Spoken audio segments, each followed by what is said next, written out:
வணக்கம் கிரிக்கெட் ரசிகர்களே. உலக கிரிக்கெட் வரலாற்றில் மறக்க முடியாத ஒரு சரித்திர நிகழ்வாகவும் பங்களாதேஷ் கிரிக்கெட் ரசிகர்களின் வாழ்நாளில் ஒரு மிகப்பெரிய கொண்டாட்டமாகவும் மாறியுள்ள ஒரு மாபெரும் வெற்றியை பற்றி தான் இன்றைய வீடியோவில் நாம் முழுமையாக பார்க்க போகிறோம். ஆஸ்திரேலியா மண்ணில் அந்த நாட்டின் தலைசிறந்த வீரர்களை உள்ளடக்கிய ஆஸ்திரேலியா அணியை அவர்களின் சொந்த ஊரான டார்வின் மைதானத்தில் வீழ்த்தி 9 விக்கெட்டுகள் வித்தியாசத்தில் ஒரு இமாலய வெற்றியை பதிவு செய்துள்ளது பங்களாதேஷ் அணி. இது வெறும் வெற்றி அல்ல. 23 ஆண்டுகளாக ஆஸ்திரேலியாவில் டெஸ்ட் போட்டிகளில் விளையாட வாய்ப்பு மறுக்கப்பட்ட ஒரு அணி தங்களுக்கு கிடைத்த முதல் வாய்ப்பிலே இப்படி ஒரு அபாரமான வெற்றியை பதிவு செய்து ஒட்டுமொத்த கிரிக்கெட் உலகத்தையும் திரும்பி பார்க்க வைத்துள்ளது.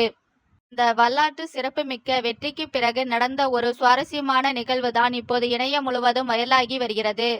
போட்டி முடிந்து பங்களாதேஷ் அணி தங்களது வெற்றியை கொண்டாடி கொண்டிருந்த போது பங்களாதேஷ் பிரதமர் தாரிக் ரஹ்மான் நேரடியாக கேப்டன் நஜ்முல் ஹோசைன் சான்ட்ரோவிற்கு ஃபேஸ்டைம் மூலமாக வீடியோ காலில் தொடர்பு கொண்டு தனது வாழ்த்துக்களை தெரிவித்துள்ளார். ஒட்டுமொத்த நாடே உங்களை வரவேற்க காத்திருக்கிறது என்று நெகிழ்ச்சியோடு கூறிய பிரதமர் அப்பொழுது ஒரு மிகப்பெரிய ஒப்பீட்டையும் செய்துள்ளார். அதாவது 2007ஆம் ஆண்டு உலகக்கோப்பையில் இந்திய அணியை வீழ்த்திய பங்களாதேஷ் பெற்ற அந்த மாபெரும் வெற்றியை விட ஆஸ்திரேலியா மண்ணில் நீங்கள் பெற்றிருக்கும் இந்த டெஸ்ட் வெற்றி மிகப்பெரியது என்று அவர் பாராட்டியுள்ளார். பிரதமரின் இந்த வார்த்தைகள் இப்பொழுது கிரிக்கெட் உலகெங்கும் மிகப்பெரிய பேசுபொருளாக மாறியுள்ளது. 2027 உலகக்கோப்பையில் போர்ட் ஆஃப் ஸ்பெயினில் நடந்த அந்த போட்டியை கிரிக்கெட் ரசிகர்கள் யாரும் அவ்வளவு எளிதில் மறந்துவிட முடியாது. சச்சின் டெண்டுல்கர், சௌரவ் கங்குலி, ராகுல் டிராவிட், வீரேந்திர சேவாக் போன்ற ஜாம்பவான்களை உள்ளடக்கிய பலம் வாய்ந்த இந்திய அணியை இளம் வீரர்களான தமீம் இக்பால், முஷ்பிகுர் ரஹீம் மற்றும் மஸ்ரபே முர்டாசா ஆகியோர் வீழ்த்தி உலகக்கோப்பையை விட்டே வெளியேறினார்கள். அந்த வெற்றிதான் பங்களாதேஷின் கிரிக்கெட்டை அடுத்த கட்டத்திற்கு எடுத்துச் சென்றது. ஆனால் பிரதமரின் பார்வையில் அந்த இமாலய வெற்றியை விட பல மடங்கு கடினமான ஒரு காரியத்தை இப்போதுள்ள பங்களாதேஷ் அணி செய்து முடித்துள்ளது. ஆஸ்திரேலியா மண்ணில் பேட் கமின்ஸ் தலைமையிலான உலகத்தரம் வாய்ந்த அணியை எதிர்கொள்வது என்பது உலகின் தலைசிறந்த அணிகளுக்கே ஒரு சிம்ம சொப்பனம். அங்குள்ள ஆடுகளங்களின் பவுன்ஸ் மற்றும் வேகத்தை சமாளிக்க முடியாமல் பல ஆசிய அணிகள் பல சகாப்தங்களாக திணறி வருகின்றனர். ஒரு காலகட்டத்தில் பங்களாதேஷ் அணியை ஆஸ்திரேலியாவுக்கு அழைத்து விளையாடுவது தங்களுக்கு வர்த்தக ரீதியாக நஷ்டத்தை ஏற்படுத்தும் என்று கூறி கிரிக்கெட் ஆஸ்திரேலியா அவர்களை பல ஆண்டுகளாக தொடர்ந்து புறக்கணித்து வந்தது.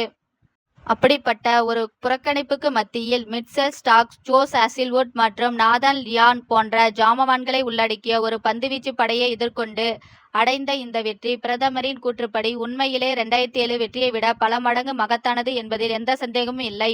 கேப்டன் நஜ்முல் ஹோசைன் சான்ட்ரோவும் போட்டி முடிந்த பிறகு அளித்த பேட்டியில் எந்த ஒரு தயக்கமுமின்றி இதுதான் பங்களாதேஷ் கிரிக்கெட் வரலாற்றில் அனைத்து வகையான போட்டிகளிலும் நாங்கள் பெற்ற மிகப்பெரிய வெற்றி என்று பெருமிதத்துடன் அறிவித்துள்ளார். இந்த போட்டியில் பங்களாதேஷ் அணி காட்டிய ஆதிக்கம் எந்த அளவுக்கு இருந்தது என்பதை நாம் சற்று ஆழமாக அலச வேண்டும். போட்டியில் டாஸ் வென்று முதலில் பேட்டிங் செய்த ஆஸ்திரேலிய அணியை பங்களாதேஷ் அணியின் இளம் வேகப்பந்து வீச்சாளர் ஹசன் மஹ்மூத் தனது அபாரமான ஸ்விங் மற்றும் துல்லியமான பந்துவீச்சால் நிலைகுலைய செய்தார். அவர் வீழ்த்திய 6 விக்கெட்டுகள் ஆஸ்திரேலியாவின் முதுகெலும்பையே உடைத்துவிட்டது. ஸ்டீவ் சுமித் மட்டுமே ஓரளவு போராடிய நிலையில் ஆஸ்திரேலிய அணி தங்களது முதல் இன்னிங்ஸில் வெறும் 198 ரன்களுக்கு சுருண்டது யாருமே எதிர்பாராத ஒரு மாபெரும் அதிர்ச்சியாகும். அதன் பிறகு களமிறங்கிய பங்களாதேஷ் அணி இளம் தொடக்க வீரர் தன்சீத் ஹசன் ஆஸ்திரேலியா பந்துவீச்சை எவ்வித பயமின்றி எதிர்கொண்டு ஒரு மிக சிறப்பான சதத்தை பதிவு செய்தார். மிட்செல் ஸ்டார்க் வீசிய கடினமான பந்துகளையும் அவர் மிக நேர்த்தியாக டிரைவ் செய்த விதம் ஒரு உலகத்தரம் வாய்ந்த வீரரின் முதிர்ச்சியை வெளிப்படுத்தியது. அவருக்கு உறுதுணையாக கேப்டன் நஜ்முல் ஹோசைன் சான்ட்ரோ மற்றும் அனுபவ வீரர் மெஹதி ஹசன் மிராஸ் ஆகியோர் சிறப்பாக விளையாடி பங்களாதேஷ் அணி தங்களது முதல் இன்னிங்ஸில் 426 ரன்கள் என்ற ஒரு இமாலய ஸ்கோரை எட்டுவதற்கு உதவினார்கள். முதல் இன்னிங்ஸில் 228 ரன்கள் பின்தங்கிய ஆஸ்திரேலிய அணி இரண்டாவது இன்னிங்ஸில் ஒரு பெரிய ஸ்கோரை குவித்து பங்களாதேஷ் அணிக்கு நெருக்கடி கொடுப்பார்கள் என்று ஒட்டுமொத்த கிரிக்கெட் உலகமும் எதிர்பார்த்தது. ஆனால் ஆடுகளத்தில் சுழல்பந்து வீச்சுக்கு இருந்த ஆதரவை மிக சரியாக பயன்படுத்தி கொண்ட மெஹதி ஹசன் மிராஸ் தனது மாயாஜால சுழலால் ஆஸ்திரேலியா பேட்டர்களை ஒருவர் பின் ஒருவராக பெவிலியனுக்கு அனுப்பினார். கேமரூன் கிரீன் மட்டுமே தனி ஒருவராக போராடி சதம் அடித்தார்.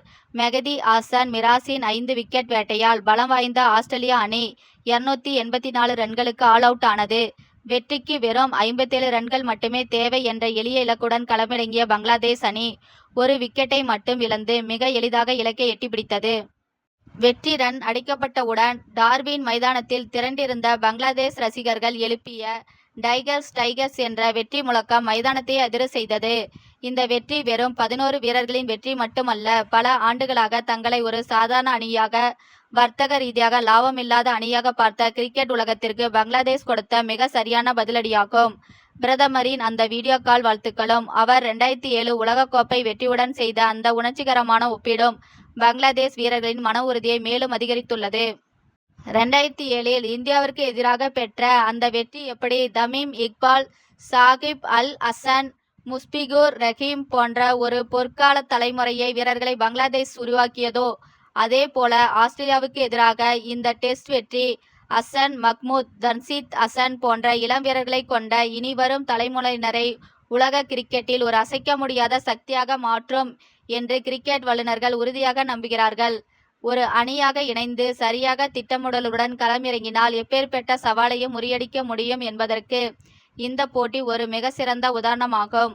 ஹசன் மஹ்மூதின் வேகமும், தன்சித் ஹசனின் சதமும், மெகிதி ஹாசன் மிராஸின் சுழலும் ஆஸ்திரேலியாவை எப்படி மூச்சு திணற வைத்தது என்பதை பற்றி இனி பல வருடங்களுக்கு கிரிக்கெட் உலகம் பேசிக்கொண்டே இருக்கும். இந்த மாபெரும் வெற்றியையும் பங்களாதேஷ் பிரதமரின் அந்த சுவாரஸ்யமான ஒப்பீட்டையும் பற்றி நீங்கள் என்ன நினைக்கிறீர்கள்? ஆஸ்திரேலியாவை அதன் சொந்த மண்ணில் வீழ்த்திய இந்த டெஸ்ட் வெற்றி உண்மையிலே 2007 ஆண்டு உலகக்கோப்பையில் இந்தியாவை வீழ்த்தியதை விட மிகப்பெரிய வெற்றியா? உங்களின் மதிப்புமிக்க கருத்துக்களை மறக்காமல் கீழே உள்ள கமெண்ட் பகுதியில் எங்களுடன் பகிர்ந்து கொள்ளுங்கள். மேலும் இது போன்ற சுவாரஸ்யமான கிரிக்கெட் செய்திகள், ஆட்டத்தின் நுணுக்கமான அலசல்கள் மற்றும் உலக கிரிக்கெட்டின் பரபரப்பான தகவல்களை தொடர்ந்து தெரிந்து கொள்ள நமது சேனலை சப்ஸ்கிரைப் செய்து பெல் ஐக்கானை கிளிக் செய்து வையுங்கள். மீண்டும் இது போன்ற மற்றொரு சுவாரஸ்யமான கிரிக்கெட் பதிவுடன் உங்களை சந்திக்கும் வரை உங்களிடமிருந்து விடைபெறுவது உங்கள் கிரிக்கெட் தொகுப்பாளர். நன்றி, வணக்கம்.